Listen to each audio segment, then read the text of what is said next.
We are now joined by State Representative Daryl Deshotel, who represents Avoyelles Parish. So, Deshotel, what can you tell us about what's happening on the ground there in Avoyelles? Well, here in Avoyelles, I think we got pretty lucky. I think we were spared the worst of it.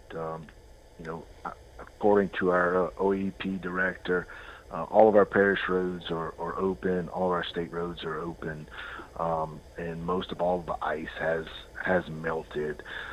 So we're actually in pretty good shape. I think, according to Clico and Energy, they're expecting most of the power to be restored by 7 tonight. So that's very good news. I think we had about 1,200 residents that were out of power starting this morning, but a lot of them have come back online. Yeah, they just put something out at 5 o'clock that apparently only 200 people in Avoyelles are without power currently. It's very good news, and I appreciate their hard work in getting the power back on to the residents of Avoyelles. Yes. And so we will be with these freezing conditions for a few days now. So do you expect that water to continue to freeze overnight? Well, I would think it would freeze, but most of our roadways are in good shape. Like I said, at this point, DOT has taken some precautions and sanded some of the roads that needed to be done. So I don't foresee any major issues here in Avoyelles in the next couple of days.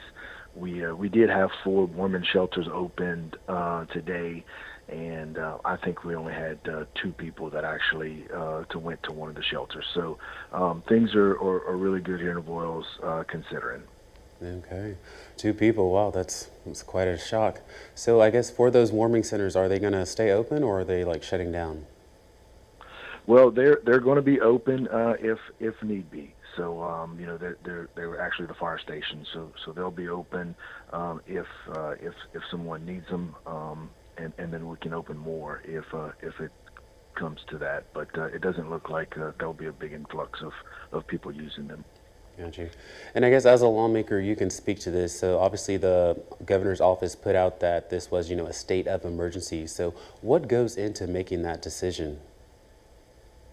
Well, I think at the end of the day, it's to be able to allow parishes or communities the ability to get the services and things that they need. So it's out of precaution, but some of these communities are going to need to have limbs picked up or those types of things, services from the state. So I think he did it, and obviously from the northern parishes in our state will be utilizing that emergency declaration. We here in Avoyelles, we probably will not be using it. Okay. And as we head into the night, is there anything else you'd like to say to the residents of Avoyelles Parish?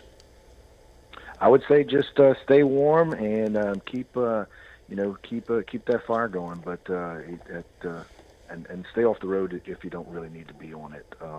Because I think at the end of the day, if it does ice back, we don't need people on the road for no reason. So if you could just stay off the road and stay warm and check on your neighbors. All right, State Representative Daryl Deshotel, we appreciate you being on here with us on KLV. Yes, sir. Have a good evening. You too.